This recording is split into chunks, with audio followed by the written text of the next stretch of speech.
오늘을 기로 삼으십니까? 라는 제목으로 함께 말씀 나누겠습니다. 오늘도 우리 옆에 있는 분들에게 인사하겠습니다. 오늘 하루도 수고 많으셨습니다. 우리 세 분 이상 하겠습니다.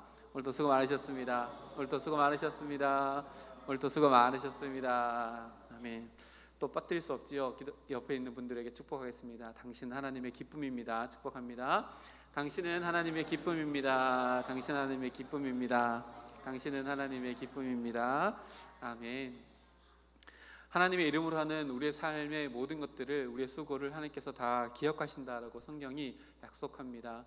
하나님의 이름으로 하는 우리들의 모든 삶이 기억된다는 것을 늘 기억하고 우리의 삶이 하나님께 올려드릴 수 있는 마땅한 예배가 되는 삶이 되는 우리 모두가 되기를 주님의 이름으로 축복합니다. 오늘을 무엇을 위한 기회로 삼으십니까? 라는 제목으로 함께 말씀 나누겠습니다. 마태복음 21장 말씀을 계속해서 살펴보고 있습니다.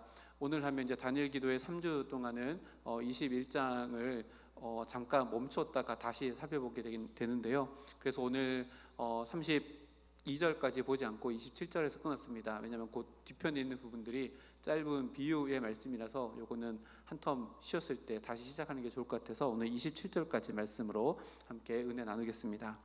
예수님께서 예루살렘 입성을 시작으로 하셔서 예수님의 메시아 되심을 공개적으로 드러내시며 사역을 하고 계십니다.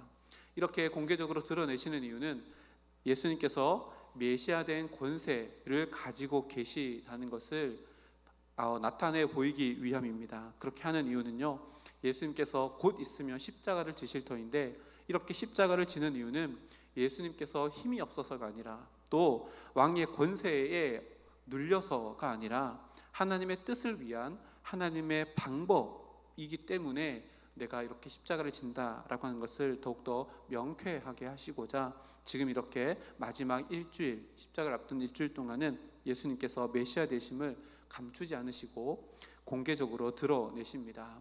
이렇게 공개적으로 드러내시는 가운데 하나의 문제가 생기게 되어집니다.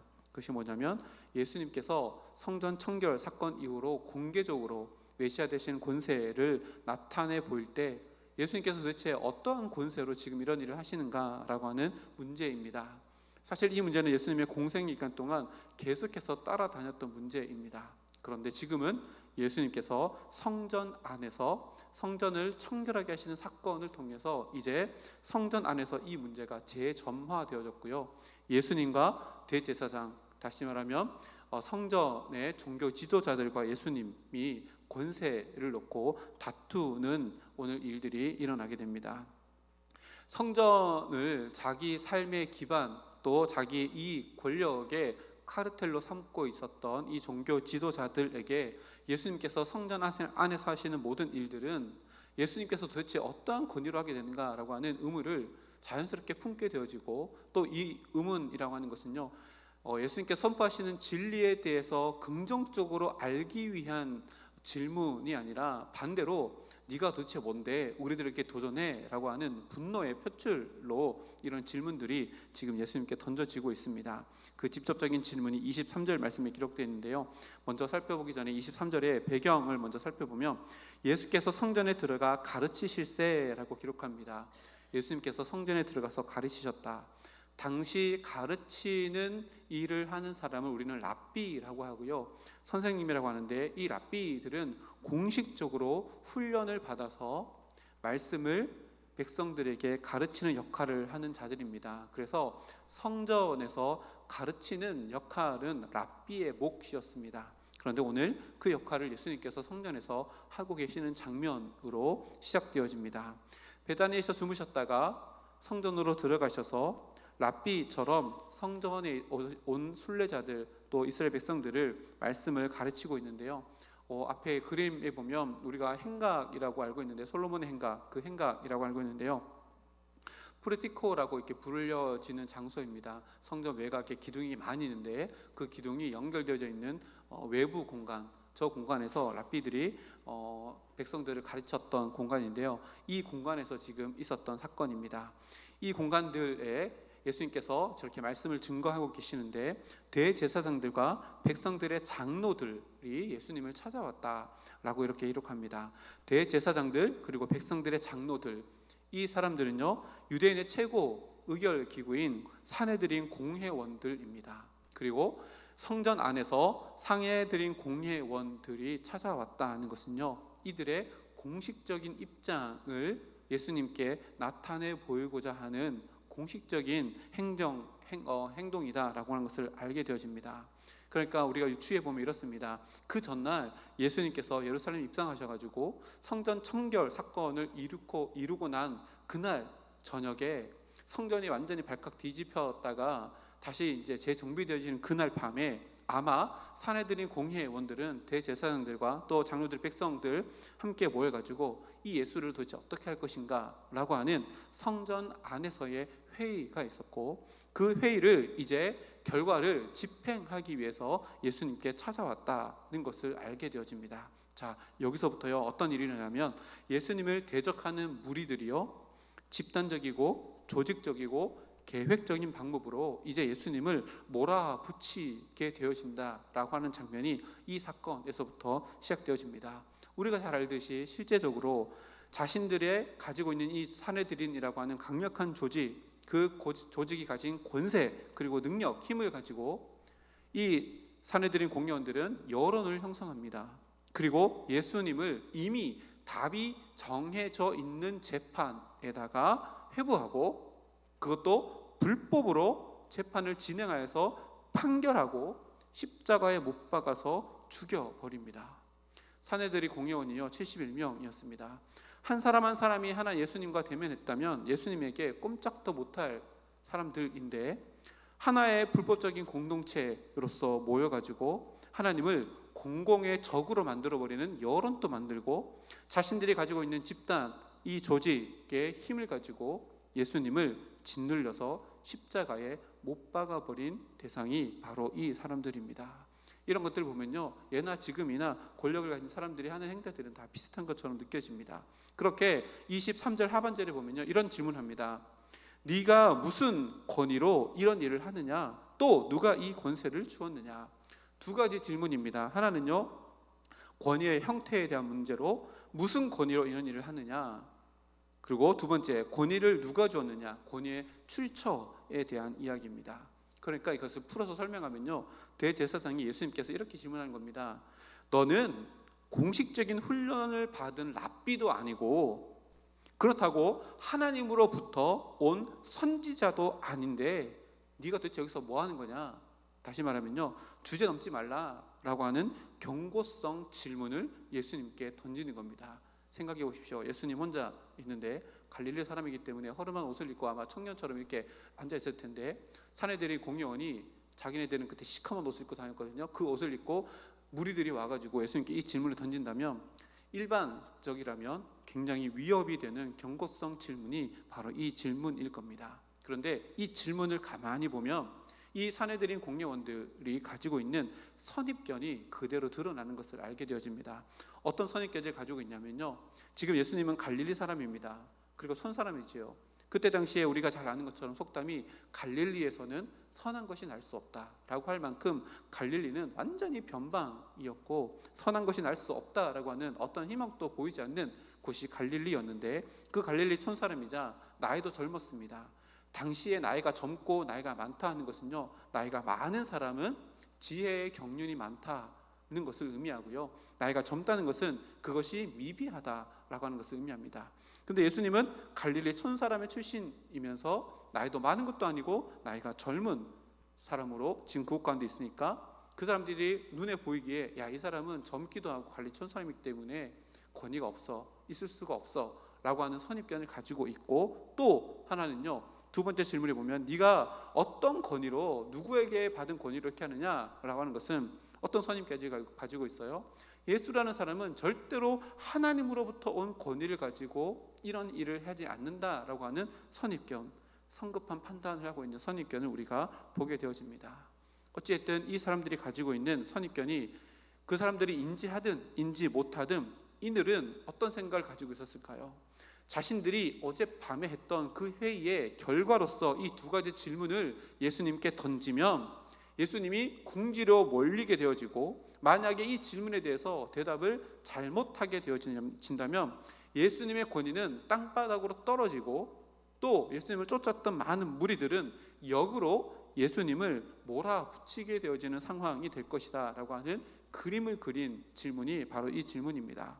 그래서 이렇게 질문을 던지고 자신들이 그린 그림대로 예수님께서 움직여 갈 것이다. 그리고 자신들이 지금까지 그렸던 그림이 다 그려졌기에 지금 이 예수님과의 대화 가운데서도 우리가 원하는 그림을 그릴 수 있게 될 것이다 라고 하고 예수님께 자신 있게 질문을 던집니다.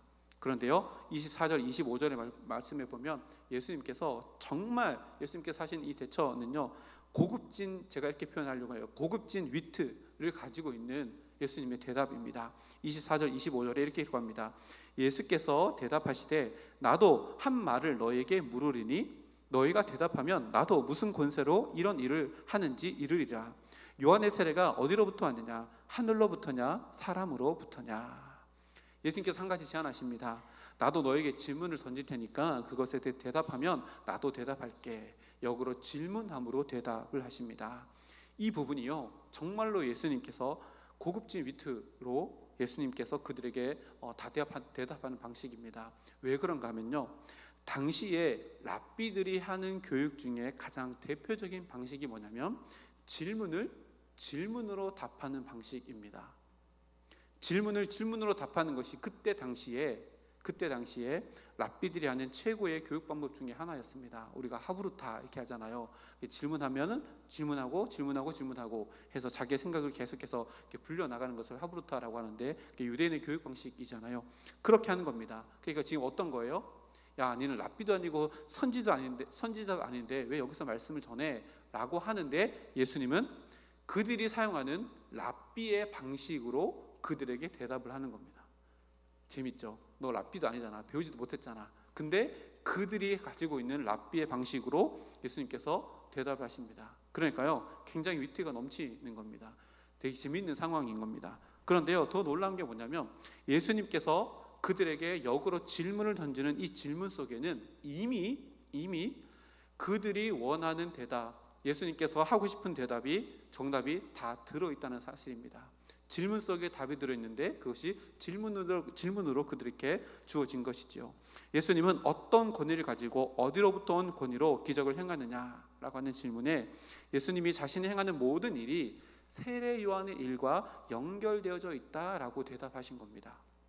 세례 요한의 일과 내 일이 연결되어져 있다라고 대답을 하신 겁니다. 그러니까 어떤 대답이냐면, 생각해 보세요. 왜 세례 요한의 일과 예수님의 일이 연결되어져 있을까요? 세례 요한이 스스로 말하기를 자기는 메시아를 준비하는 자라고 외치며 사람들에게 회개를 선포하고 또 세례를 주었던 사람입니다. 근데 그 세례 요한이 예수님께 세례를 베풀었고, 세례를 베풀 당시에 하나님이 하늘로부터 내려오시는 것이 모든 사람에게 보여졌고, 성령 하나님이 비둘기같이 임하시는 것도 모든 사람들에게 증거되어졌습니다. 그리고 그 세례 요한이 예수님을 보고 하나님의 어린 양이다, 나는 그분의 신발끈도 묶기를 감당치 못한다 라고 하며 예수님을 메시아로 인정했던 사람이 바로 메시아의 길을 예비하는 세례 요한이기 때문입니다. 그래서 예수님의 이 질문에 담겨져 있는 것은요, 너희가 세례 요한을 인정하느냐, 그것이 나의 권위와 연결되어져 있다라고 이렇게 이미 다 대답을 하신 겁니다. 그래서 이제 대제사장들과 장로들의 백성들은요, 자기들이 세례 요한에 대해서 어떻게 생각하느냐에 따라서 예수님 앞에 굴복하고 엎드릴 것이냐, 아니면 또다시 예수님을 대적할 것이냐라고 하는 선택의 기회를 얻게 된 겁니다. 불보듯 뻔하지요. 예수님께 엎드려서 우리가 잘못했습니다. 세례 요한이 메시아의 길을 예비하러 온 자인데 그분이 당신의 길을 예비했다면 당신은 메시아가 맞습니다 라고 굴복해야 될 기회의 순간이 찾아왔지만 이 대제사장들은요, 또 백성의 서기관들은요 어떻게 했을까요? 그렇게 하지 못합니다. 25절 하반절부터 27절 상반절까지 보면 이렇게 기록합니다. 그들이 서로 의논하여 이르되 만일 하늘로부터라 하면 어찌하여 그를 믿지 아니하였느냐 할 것이요, 만일 사람으로부터라 하면 모든 사람이 요한을 선지자로 여기니 백성이 무섭다 하여 예수께 대답하이르되 우리가 알지 못하노라 하니. 머리를 굴리는 사람들이기 때문에 또다시 머리를 굴립니다. 그들이 서로 의논하였다라고 기록되어 있죠. 어제 성전 안에서 저녁에 의논을 했는데 오늘 예수님 앞에서 또다시 의논을 합니다. 무엇을 의미할까요?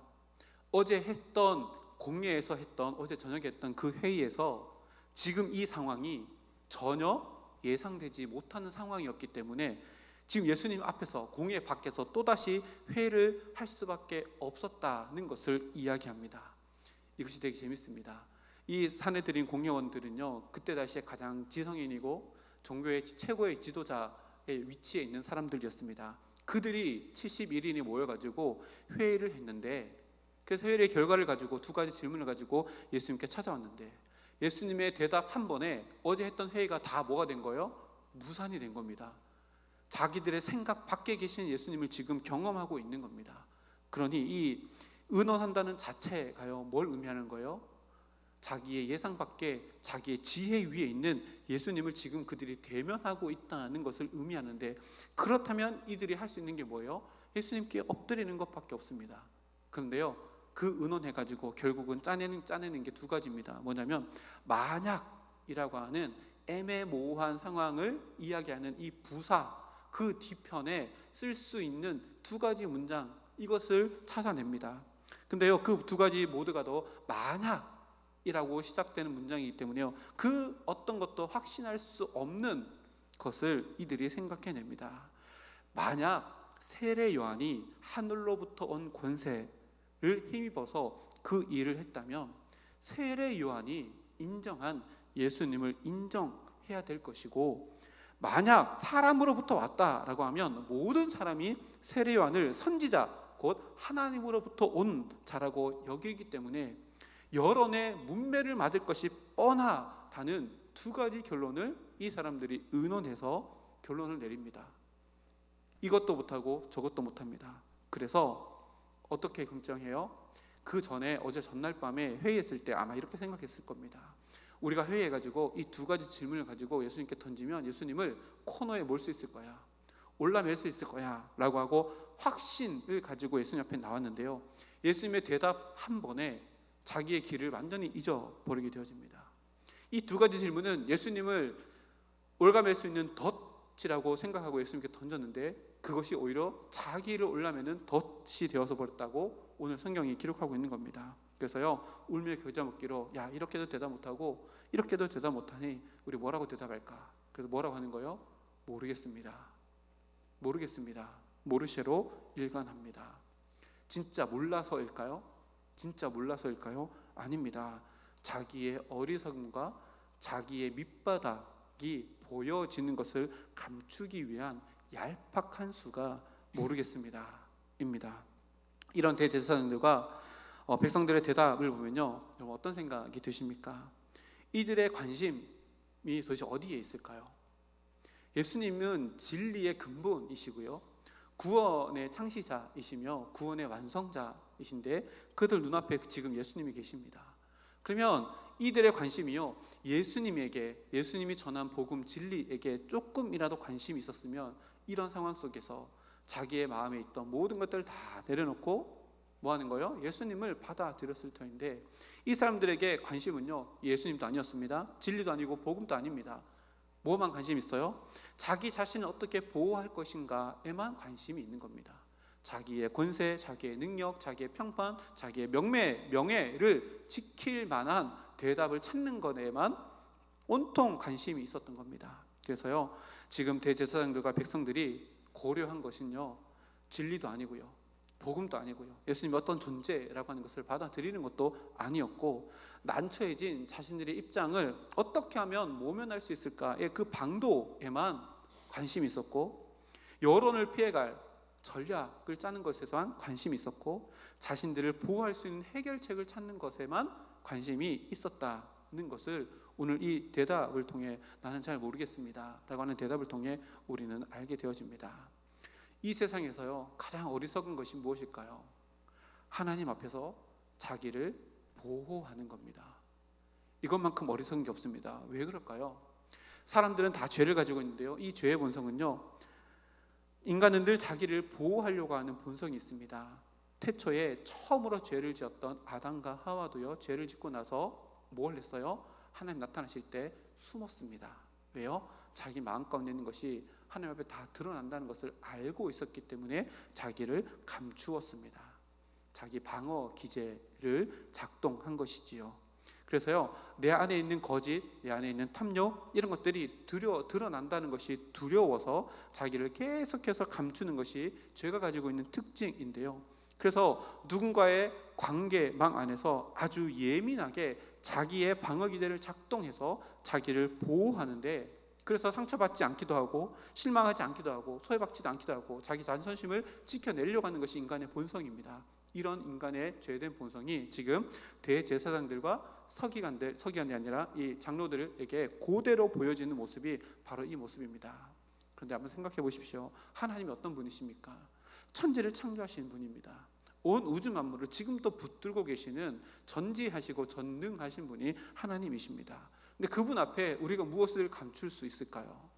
시편의 많은 기자들이요, 하나님의 전지전능하심을 찬양했는데요, 그 중에 139편에 보면 이렇게 기록합니다.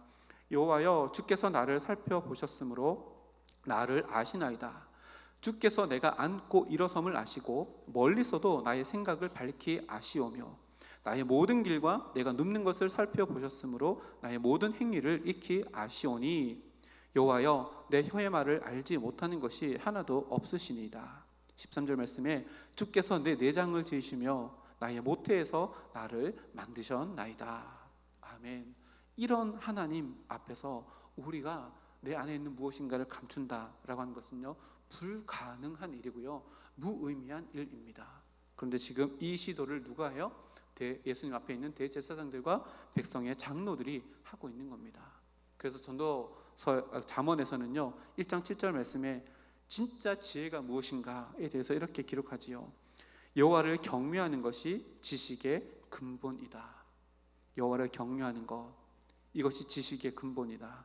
이것을 알지 못하면 어리석은 인생이 될 수밖에 없다라고 이야기하는데요, 지금 자칭 지혜자라고 불리는 대제사장들 그리고 백성의 장로들은요, 이 지식의 근본조차 알지 못하고 깨닫지 못하고 예수님께서 하시는 그 말씀 한마디에 자기의 마음 가운데 더럽고 추악한 것들을 감추기 위한 방어 기제만 작용할 뿐이지, 그 모든 것들을 다 열고 하나님 앞에 내 삶을 내어놓을 수 있는 자기 인생의 가장 큰 기회를 놓치고 있는 모습을 우리들에게 보여줍니다. 이것이 그들에게 엄청 큰 기회였습니다.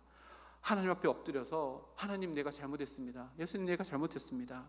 내가 예수님을 이렇게 오해했고 이렇게 대적하려고 했던 교만한 마음이 있었습니다 라고 하고 엎드렸다면, 부끄러움으로 그 사건이 끝나는 것이 아니라 따스하신 주님의 품을 경험하고 따스한 사랑의 자리로 그 삶에 완전히 큰 전환점을 이루는 기회가 되었을 겁니다.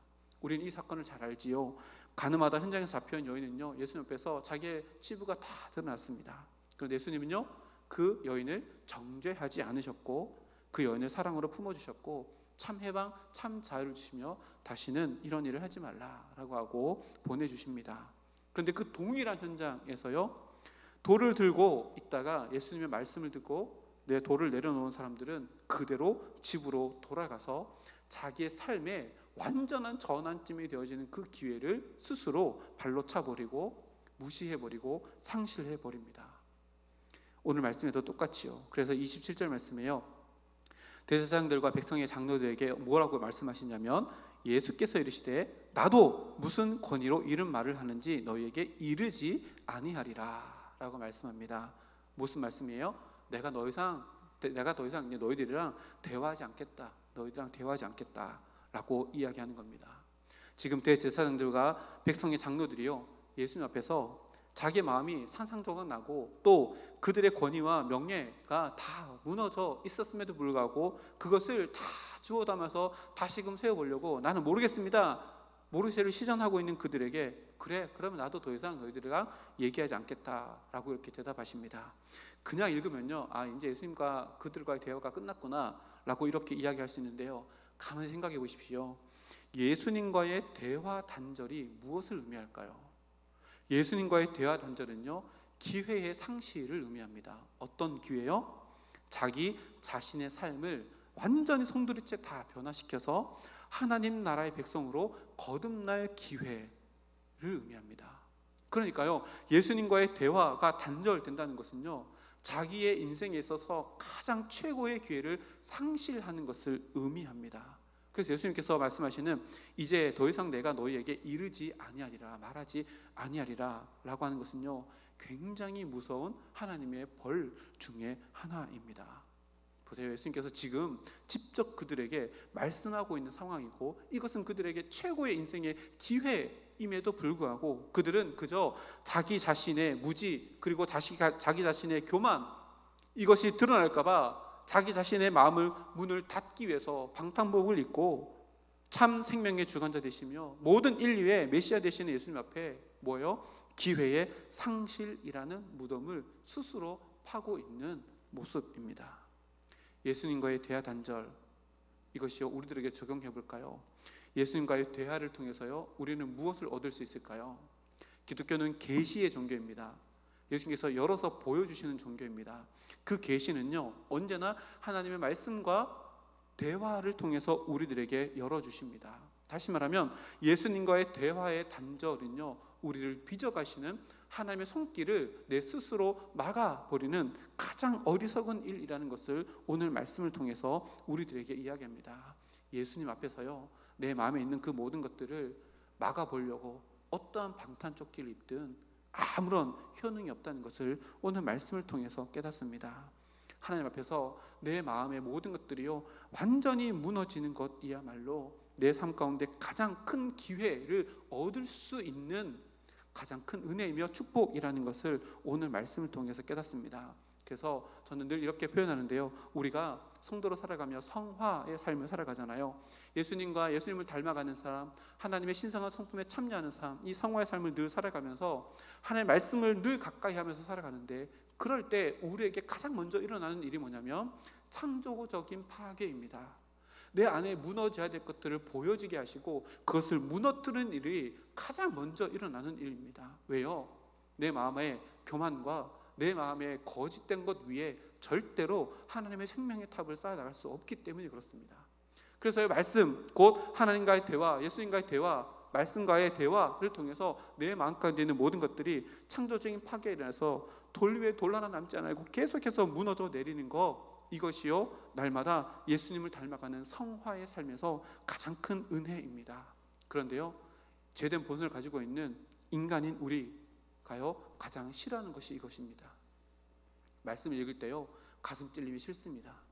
말씀을 읽을 때요, 내 삶이 변화되어야 되는 것을 싫어합니다. 왜요? 죄의 그늘이 여전히 우리 육신을 덧입고 있기 때문에, 우리 마음 가운데 있기 때문에 그렇습니다. 그런데요, 예수님을 닮아가는 가장 아름다운 믿음의 선조들은요, 사도 바울은 이렇게 고백했습니다. 나는 날마다 죽노라. 왜요?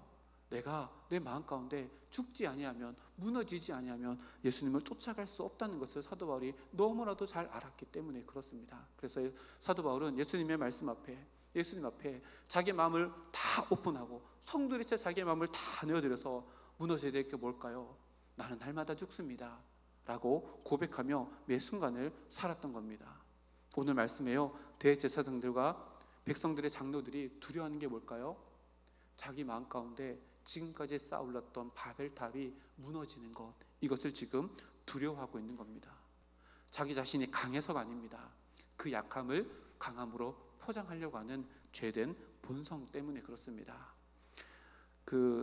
하덕규 씨가 쓴 노래인데요, 다 잘 아시죠? 제가 설교할 때 몇 번 함께 했었는데요, 가시나무라는 노래인데요, 오늘도 말씀 준비하면서 그 사무실에 이렇게 틀어놨었거든요.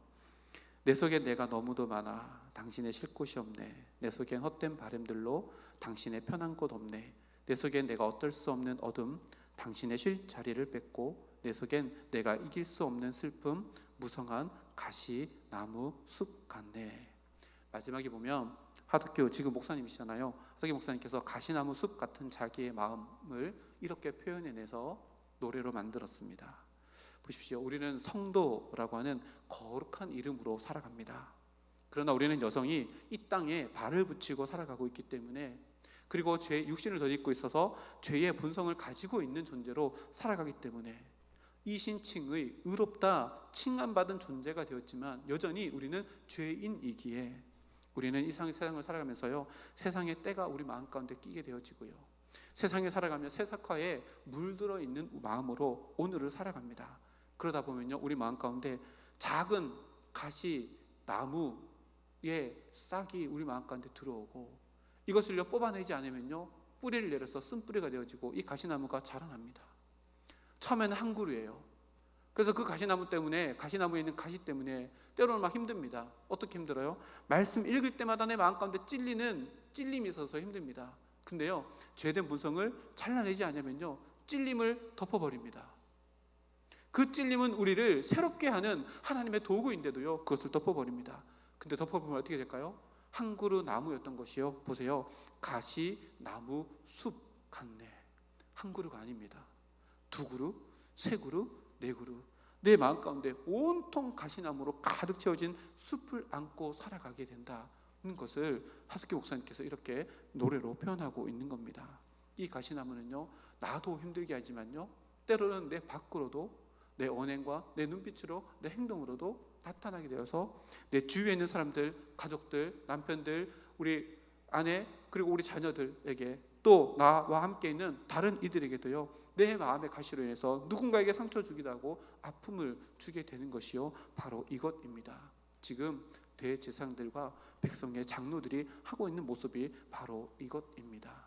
그들 마음 가운데는요 교만이라고 하는 가시나무가 한 그루가 아니라 숲을 이루고 있고, 예수님을 찌를 뿐만 아니라 예수님을 십자가에 못 박기까지 그 가시나무가 깊이 뿌리 내리고 가시가 자라나는 것을 하나님께 내어놓지 못하는 우리 대제사장들, 또 백성의 장로들의 모습을 보게 되어집니다. 이런 우리의 마음이요 유일하게 쉴 수 있는 곳은요 예수님 품밖에 없다는 것을 오늘 말씀을 통해 다시금 이야기합니다. 팀 켈러 목사님이 쓰신 내가 만든 신이라고 하는 책이 있습니다. 기회가 되시면 한번 읽어보십시오. 내가 만든 신이라는 책인데요, 여기에서 우상을 정의할 때 이렇게 정의합니다. 우상이란 하나님만이 주실 수 있는 것을 얻고자 우리가 의지하는 대상이다.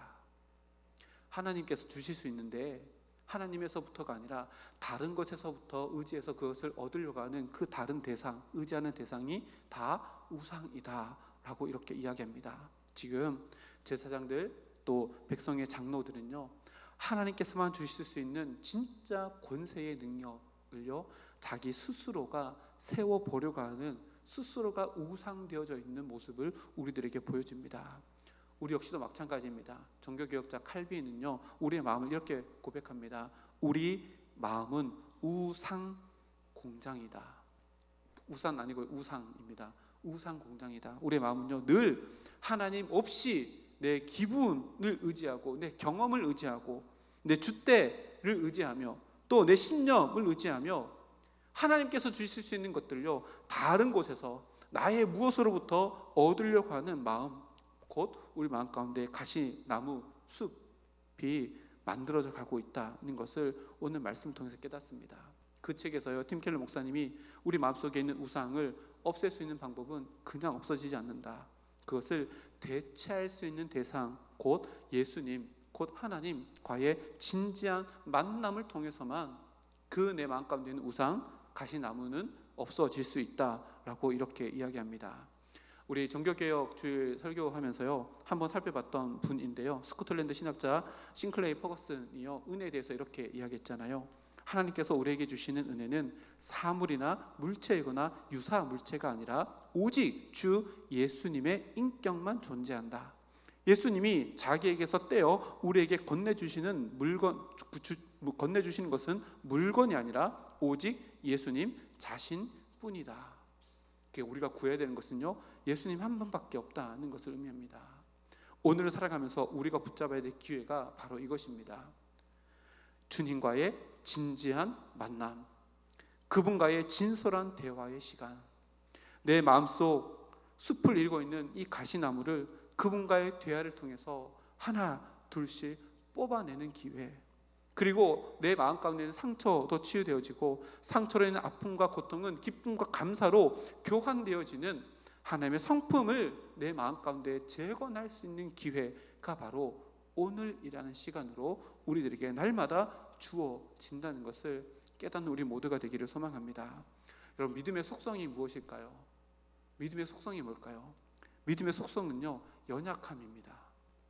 잘 생각해 보십시오. 믿음의 속성은요, 연약함입니다. 그러면 그 믿음의 속성이 연약함으로 우리는 무엇을 할까요? 의지할 대상을 찾습니다. 의지할 대상을 찾는 것이 믿음입니다. 그래서 믿음의 속성은요, 연약함입니다. 근데 보십시오. 오늘 예수님 앞에 서 있는 대제사장과 백성들의 장로들은요, 연약함으로 예수님 앞에 서 있는 것이 아니라 자기 자아의 강함으로, 자기 자신의 자아의 높아짐으로 지금 예수님 앞에 서 있어서 이 기회를 놓치고 있는 것입니다. 사도 바울은요, 예수님을 만나기 이전에 자기 고집, 자기 야집, 자기 줏대, 자기 신념, 자기 소신대로 살았던 존재입니다. 굉장히 높아진 자로 살았던 사람이 바로 사도 바울입니다. 그런데요, 예수님을 만난 이후에 사도 바울은 이렇게 고백합니다. 우리가 잘 아는 말씀인데요, 앞에 화면 보고 우리 다 같이 읽었으면 좋겠습니다. 갈라디아서 2장 20절 말씀입니다. 시작. 내가 그리스도와 함께 십자가에 못 박혔나니 그런즉 이제는 내가 사는 것이 아니요 오직 내 안에 그리스도께서 사시는 것이라. 이제 내가 육체 가운데 사는 것은 나를 사랑하사 나를 위하여 자기 자신을 버리신 하나님의 아들을 믿는 믿음 안에서 사는 것이라. 아멘. 사도 바울이요, 예수를 만나고 나서 사는 것에 대한 정의를 이렇게 했습니다. 빨간색 글씨 보십시오. 이제는요, 내가 사는 것이 아니요, 세상에 말하는 삶은요, 내가 사는 것이 세상의 삶입니다. 내가 하고 싶은 대로 하는 것이요, 세상에서 말하는 진짜 아름다운 삶이고 자유로운 삶이라고 세상은 이야기합니다. 사도 바울은요, 근데 예수님을 만나고 나서 완전히 반대로 이야기합니다.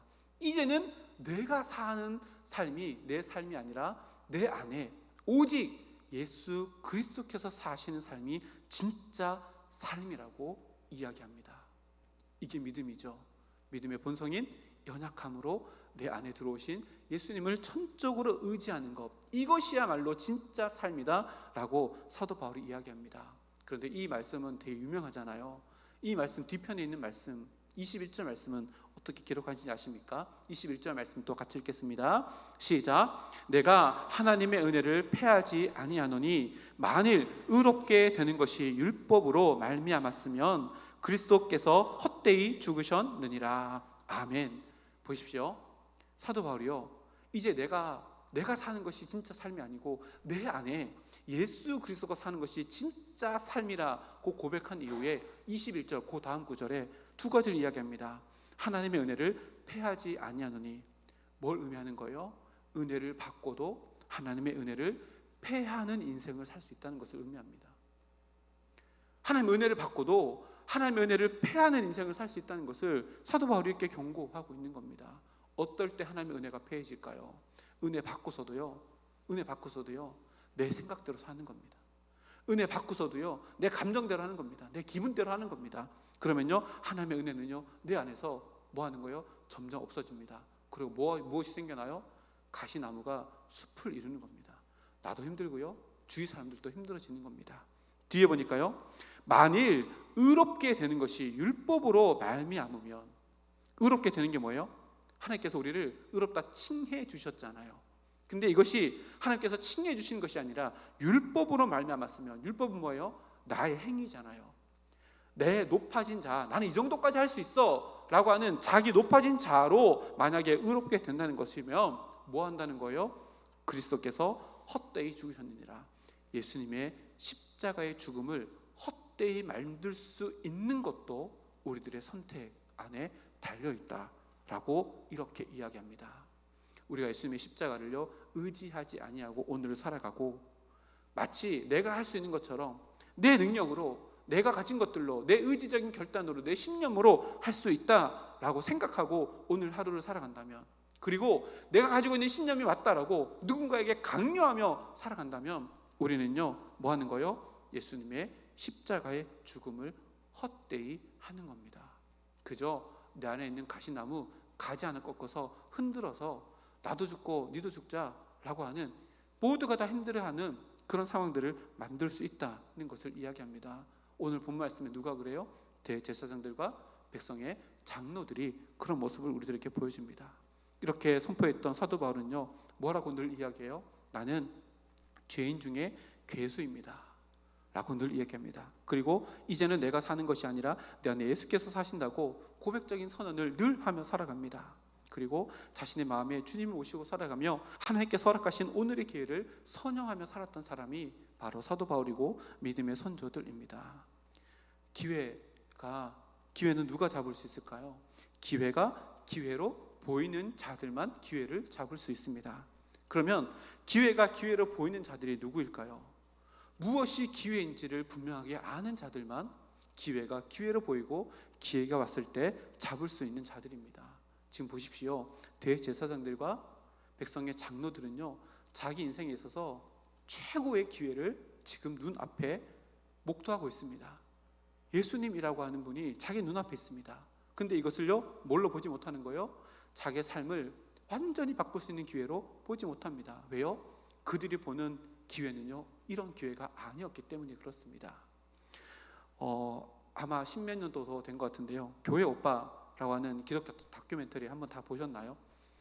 기회가 되면 보면 좋을 것 같은데요, 돌아가신 저기 계시는 분인데 고 이관희 집사님, 몸에 암세포가 다 퍼져가지고 죽어가시면서 그것을 다큐멘터리로, 그리고 그 안에서, 그 과정 안에서 경험했던 하나님에 대한 은혜를 계속해서 나누는 장면들이 있는데요, 그것 중에 이런 말을 하신 적이 있습니다. 앞에 잘 보이실지 모르겠어요.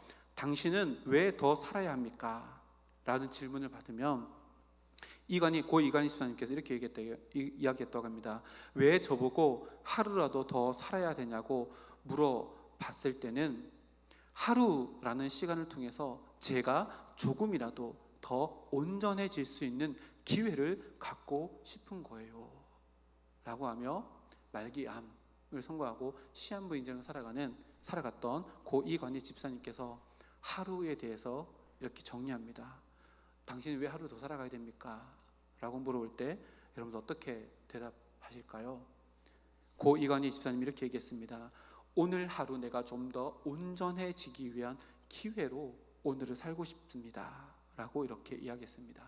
오늘 본문에 등장하는 대제사장과 백성들의 장로들은 지금 이 땅에 오신 하나님이시며 온 인류의 구원자 되시는 예수님 앞에 서 있는 기회의 자리에 서 있습니다.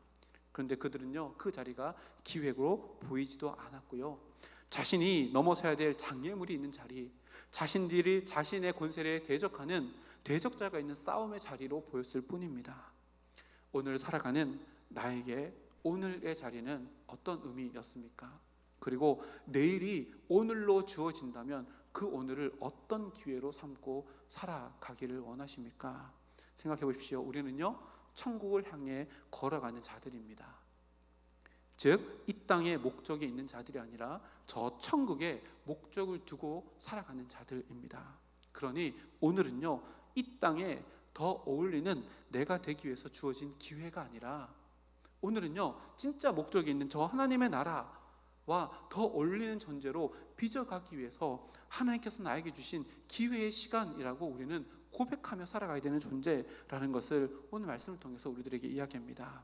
어제보다 더 온전해질 수 있는 기회를 갈망했던 고 이관희 집사님, 그 간절함, 그리고 예수님을 만나고 나서 자기의 삶을 통해서 예수님께서 내 안에 사시도록 날마다 나는 죽노라라고 고백하며 자신의 모든 것을 주님께 내어드렸던 그 사도 바울의 믿음의 다름질, 발걸음, 그 아름다운 간절함과 그 발걸음이 오늘을 살아가는 나의 삶 가운데도 채워져 나가 주님께서 보시기에 가장 아름다운 기회를 선영하고 예수 그리스도를 닮아가는 우리들의 삶이 되어 하나님과 동행하는 삶, 그런 말미암아 내 삶 가운데 하나님께 주시는 기쁨과 감동, 은혜가 있는 삶, 그래서 기회를 선영하여서 날마다 주님과 더 친밀하게 하루하루 보낼 수 있는 우리 모두가 되기를 주님의 이름으로 축복합니다. 함께